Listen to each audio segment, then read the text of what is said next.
Konnichiwa, yokoso, irashaimase. Bref, bonjour à toutes et à tous et bienvenue dans cette 65e vidéo qui va être consacrée à la visite du château de Matsumae, situé à l'extrême sud de l'île de Hokkaido, au nord du Japon. Dans un premier temps, il faut savoir que c'est le seul château féodal de l'île de Hokkaido et aussi le dernier château féodal construit pendant la période Edo. Son histoire commence avec la construction d'une fortification militaire nommée Fukuyama Date entre 1600 et 1606 par Matsumae Yoshihiro. Ce site devint le centre politique et commercial du domaine de Matsumae qui régissait alors toute l'île de Hokkaido. En 1619, un complexe de temples fut transféré depuis la ville d'Odate, dans la préfecture d'Akita, vers le site de Matsumae. Ensuite, le château subit un incendie en 1637 pour être reconstruit à partir de 1639.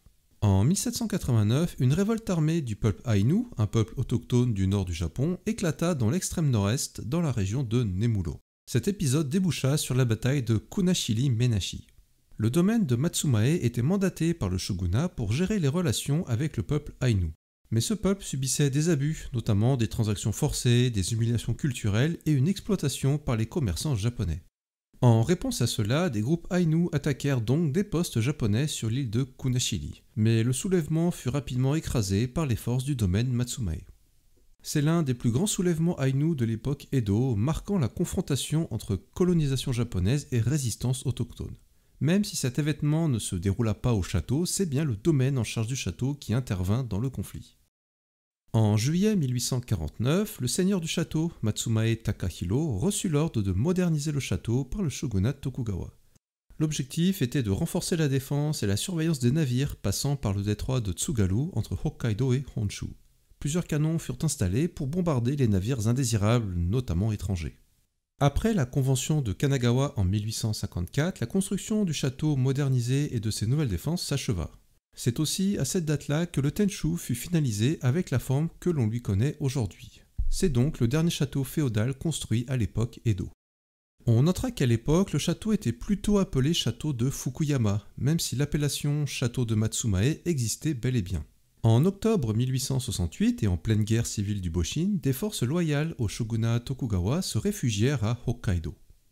Il s'agissait de l'armée navale et terrestre dirigée par Enomoto Takeaki, ancien amiral du shogunat. Ces troupes prirent alors le contrôle de la région autour de Hakodate, donc dans le sud de l'île. Un peu plus tard, en janvier 1869, ils proclamèrent l'établissement de la République d'Ezo. En février 1869, les troupes de l'amiral Enomoto Takeaki et du célèbre samouraï Hijikata Toshizo attaquèrent et prirent le château de Matsumae, qui était le dernier bastion fidèle à l'empereur dans la région. Mais cela fut de courte durée. Quelques mois plus tard, ils perdirent le contrôle de la région et furent chassés par l'armée impériale. À cette occasion, une partie du château fut détruite dans un incendie. En 1871, le gouvernement Meiji abolit les domaines et fiefs pour établir les préfectures. C'est à cette période que l'appellation château de Matsumae prend le dessus sur château de Fukuyama. En 1875, suite au décret de démantèlement des châteaux, tous les bâtiments restants furent détruits à l'exception de ceux de l'enceinte principale. Le château fut ensuite désigné trésor national en 1941. Il ne subit aucun dégât pendant la Seconde Guerre mondiale, mais le 5 juin 1949, le donjon principal et d'autres bâtiments furent détruits par un incendie déclenché dans la mairie voisine. Seule la porte de l'enceinte principale, l'Otemon, restera intacte.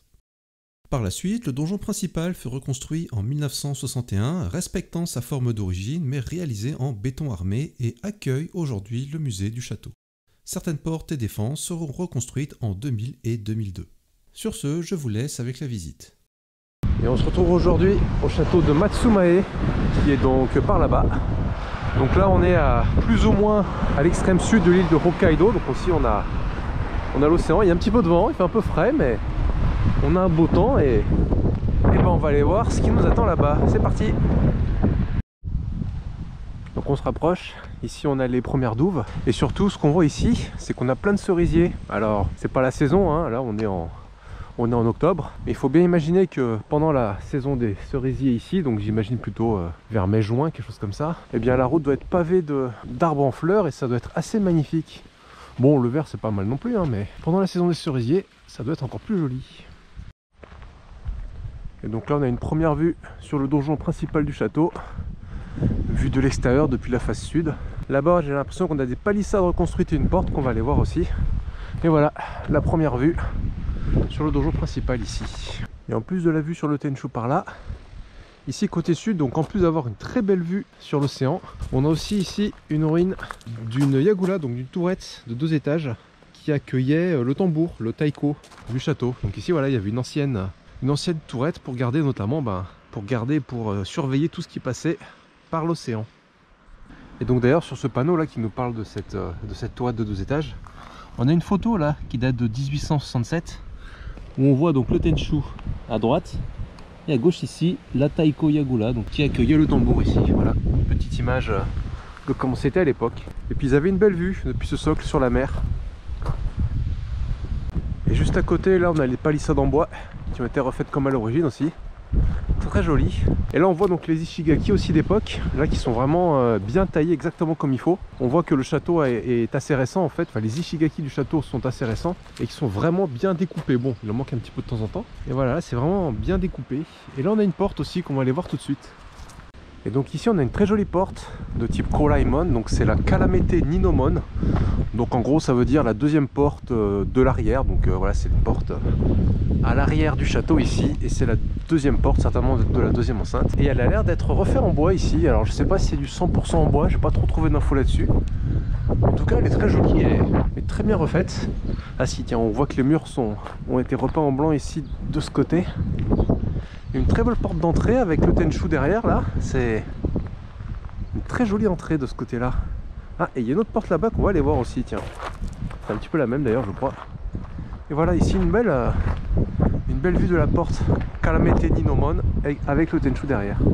Et donc derrière cette porte, on a ici des douves humides avec un petit pont qui nous permet de traverser. Les murs de tout à l'heure, ouais, qui sont bien repeints en blanc à l'extérieur. Et là-bas donc on a une deuxième porte.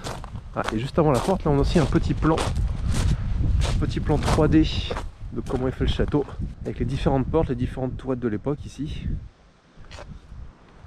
Ouais, site très bien refait, hein. Encore une fois les Ishigaki très bien taillés, exactement comme il faut. Et là on a cette porte, c'est un petit peu la même, c'est même le même style que celle de tout à l'heure, hein. Le type Koraimon ici, très bien refaite. Celle-là aussi a l'air d'être en bois. C'est la Tenshin Zakamon, ouais c'est ça, donc c'est la porte c'est la porte de la colline quoi en gros. C'est la porte de la colline vers les dieux des cieux, enfin bon peu importe. C'est la porte qui permet de faire le lien entre la montée et le Tenchu là-bas. Et donc après cette Tenshin Zakamon ici, très jolie aussi en fait, on va aller se diriger vers le Tenchu là-bas. Donc là j'ai fait un petit peu le tour des bâtiments extérieurs. Et maintenant on va aller se diriger vers le Tenchu. Et encore une fois, juste avant d'aller sur le Tenchu, là j'ai trouvé un socle de Yagula Goban Daiba, ouais, donc la 5e Yagula en gros, c'est ce que ça veut dire, hein. Enfin, la Yagula numéro 5 dans l'enceinte extérieure. Allez, et maintenant c'est pour de bon, on se dirige vers le Tenchu là-bas, c'est parti. Alors on rentre dans le château.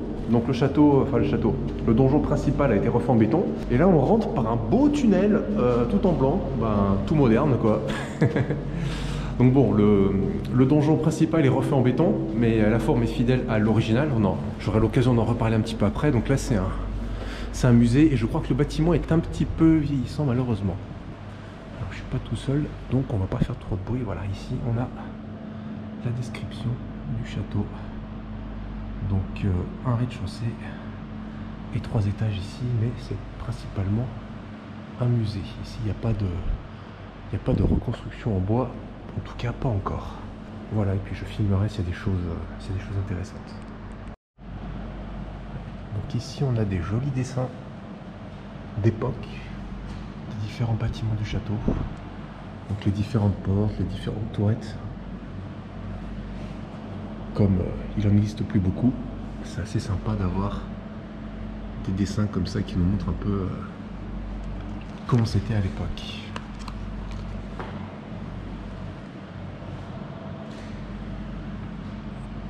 Une très jolie carte du château en général, avec le gros carré rouge au milieu qui est donc le donjon principal. Les petits carrés rouges, ce sont les différentes Yagula. Donc nous on était sur la partie en bas là tout à l'heure, avec les 2 premières portes et les restes et les socles de Yagula ici. Donc on était plutôt vers le bas et là on se trouve dans le carré rouge et on va aller explorer un petit peu les autres zones. Ici un très beau dessin du château. Ici donc une très belle image d'époque aussi avec les différentes Yagulas et le Tenchu là. Donc voilà un musée c'est intéressant avec des pièces plutôt pas mal, mais on voit bien le bâtiment en béton qui commence à faire son âge. Là on a une pancarte, c'est assez rigolo, il parle du musée des beaux-arts et d'archéologie de Besançon. Il doit y avoir peut-être ces pièces également, je sais pas, mais voilà, il mentionne un musée français ici sur une bannière dans le château, plutôt original. Donc là on est à l'avant-dernier étage, donc le deuxième étage en japonais, troisième étage en français. Et voilà différents objets du château, des armes, des chapeaux, des casques, pistolets, etc. Voilà, une très belle bannière, très belle bannière ici.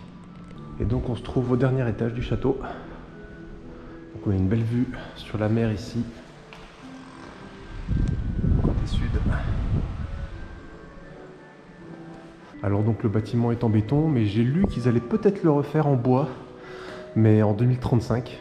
Donc c'est pas tout de suite, il y a encore une bonne dizaine d'années. Et voilà, ce qui est intéressant, c'est que donc le Tenchu est refait en béton, mais avant la Seconde Guerre mondiale, il avait été désigné comme trésor national en 1941. À l'époque, il y avait 24 châteaux classés trésors nationaux au Japon. Et bon, pas mal ont été perdus à cause de la guerre, des incendies, etc. Voilà. Ah bah tiens, ici, on a une très belle image, une image du château en flammes, donc en 1954 je crois. Donc voilà, deux images, là on voit bien le Tenchu à droite qui a disparu après l'incendie, la porte qui est toujours intacte, qu'on ira voir après, et ouais, le Tenchu qui prend feu. Ouais, c'est ça, donc la date c'est 1949, pardon, pas 1954, c'est 1949 l'incendie du château. Donc voilà un château qui avait survécu à la Seconde Guerre mondiale, mais qui a brûlé juste après à cause d'un incendie qui s'était passé dans la mairie juste à côté. C'est une photo d'époque là. Et ici une petite photo d'origine du château avec sa porte quand ils ont été classés trésors nationaux en 1941. Très joli ensemble de bâtiments, et donc on a reconstruit le Tenchu à droite en béton et la porte à gauche elle est bien d'origine.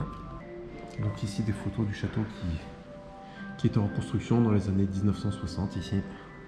Donc là un château donc refait entièrement en béton, enfin le donjon principal entièrement refait en béton ici. Et donc une vue extérieure du Tenchu d'ici, avec la porte principale, toujours d'origine, avec des ishigaki ici vraiment découpés à la perfection. On voit que c'est un château qui a été fait vraiment tardivement, ce qui date de 1854, enfin il a été construit entre 1850 et 1854. C'est d'ailleurs le dernier château de type féodal comme ça qui a été construit au Japon. C'est aussi le seul sur l'île d'Hokkaido de ce style-là qui a été construit. Et c'est celui qui est le plus au sud de l'île de Hokkaido et aussi le plus au nord du Japon. Donc voilà, il cumule pas mal de caractéristiques intéressantes, avec une très belle porte principale ici, intégralement en bois et d'origine. Donc le Tenchu à côté, lui, a pris l'incendie de la mairie qu'il y avait à côté, mais la porte, elle, s'en est sortie. Et ils ont aussi évité les bombes pendant la Seconde Guerre mondiale. Et donc là c'est le spot photo, la vue classique du château, avec sa porte principale sur la gauche et le donjon principal sur la droite. Alors il y a quand même pas mal de vent aujourd'hui, donc je comprends que lors de l'incendie de la mairie pas très loin d'ici, le vent ait pu emporter des braises et toucher le château. Vu qu'on est en bord de mer aussi, là, il y a la mer, juste derrière. Ça doit être un endroit assez venteux. Et ouais, le moindre petit incendie doit très facilement se propager, surtout à l'époque. Donc voilà, un château avec un Tenchu au final qui a été construit en 1854, donc le dernier Tenchu de type féodal du Japon, et le seul aussi sur Hokkaido. Et c'est le château le plus au sud de l'île de Hokkaido également. Et si un jour ils refont le Tenchu en bois en 2035 comme prévu, ça donnerait presque envie de revenir. Après, l'endroit est très très difficile d'accès. Donc pour venir ici, il faut prendre un bus pendant 1h30 depuis la gare Shinkansen de Kikonai, donc au sud de Hokkaido, qui est pas très bien desservie. Donc ouais, pour venir ici, il faut vraiment vouloir. Après, Le château est plutôt assez joli, les différentes enceintes autour sont plutôt bien refaites, et puis on a une très belle vue sur l'océan là. Donc ça vaut quand même le coup de venir, mais il faut vraiment en vouloir, on va dire. Et aussi, donc juste à côté du donjon principal et de la porte, il y a un bâtiment qui est très facile à zapper, on va dire, à rater. Et c'est un morceau de bâtiment d'origine. En fait, on a l'entrée de l'ancien palais de résidence, donc de l'ancien Goten ici, qui est un bâtiment tout en bois et bien d'origine. Alors c'est que l'entrée, c'est qu'un morceau, donc il n'est pas spécialement mis en avant, mais c'est bien un bâtiment d'origine ici. Et donc ça, à la base, c'est un Goten qui a été fait en 1606. Alors après, il a brûlé en 1637, hein, mais ils l'ont refait. Et ce qui est assez rigolo, c'est qu'après, ils ont envoyé une partie du Goten jusqu'au château de Fushimi, donc au sud de Kyoto. Donc ça a fait un sacré voyage, j'ai envie de dire. Ensuite, bon, le château, il a aussi subi le Haijōrei, hein, donc l'acte de démantèlement des châteaux du début de l'ère Meiji. Et ainsi, il y a des parties qui ont été réutilisées dans d'autres endroits du Japon aussi. Le Tenchu et la porte qu'on voit ici, eux, donc, sont donc bien restés. Et également cette partie du Goten qui est bien restée aussi ici. Et visiblement, ils ont aussi utilisé une partie du Goten ici comme école primaire plus tard. Assez original. Et donc ici, cette entrée là, elle a été utilisée comme entrée d'une école primaire plus tard, dans les années 1910-1920. Assez original d'avoir une entrée de palais de résidence comme école primaire. J'ai lu là sur les papiers que ça avait été utilisé donc comme entrée de l'école primaire jusque dans les années 1980 visiblement. Donc jusqu'à il n'y a pas si longtemps que ça en fait au final. Hein. Donc voilà, l'entrée du Goten de l'enceinte principale, donc l'ancien, hein, et qui reste là et qui est bien d'origine, mais uniquement l'entrée. Si on va voir derrière, hop là, voilà, c'est juste ça, juste ce petit morceau là. Après, il n'y a plus grand chose derrière. Alors là, je m'apprêtais à passer entre les deux arbres. Alors je pense que ça passe. Mais il y a une araignée, dis donc. Waouh! On va essayer de pas la déranger, mais je sais pas si on voit bien. Elle fait la taille de ma main, quoi. Oh, la belle bête, quoi. Voilà, c'était le moment arachnophobe. J'espère que je vais pas toucher la toile, mais dis donc. Oh, une énorme bête, là.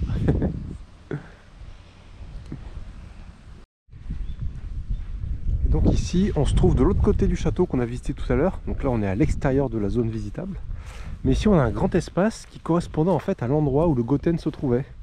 Donc le morceau de palais de résidence qu'on a vu tout à l'heure pendant la visite, en fait, quand il était complet, il se trouvait exactement ici, donc juste derrière le château là, côté nord. Donc ici, voilà, c'est ici que se trouvait le palais de résidence du château en fait. Et ici on a aussi une très belle vue du château avec la porte. Bon, c'est dommage qu'ils aient mis ces palissades là, mais bon, c'est pour délimiter la zone de visite du château. Et donc c'est sur cette vue du château que la visite va se terminer. Alors j'espère qu'elle vous aura plu, que les alentours aussi qu'on a explorés ensemble vous auront plu. Et voilà, je vous dis à la prochaine. Et c'était ce qu'il fallait voir et savoir sur le château de Matsumae. J'espère que le tout vous aura plu et aura été clair. On a donc affaire ici à un château assez particulier et important de la fin de la période Edo. Et pour celles et ceux qui sont arrivés jusqu'ici, j'annonce qu'il y aura une vidéo bonus le 15 octobre et qui sera consacrée à la visite des alentours du château, notamment des temples et un village reconstitué. Et encore une fois, un grand merci à toutes et tous pour votre soutien à la chaîne. Pour me soutenir, toujours les 3 classiques et n'hésitez pas à en parler autour de vous si cela peut intéresser votre entourage. Je vous dis à la prochaine, sur ce, Okini!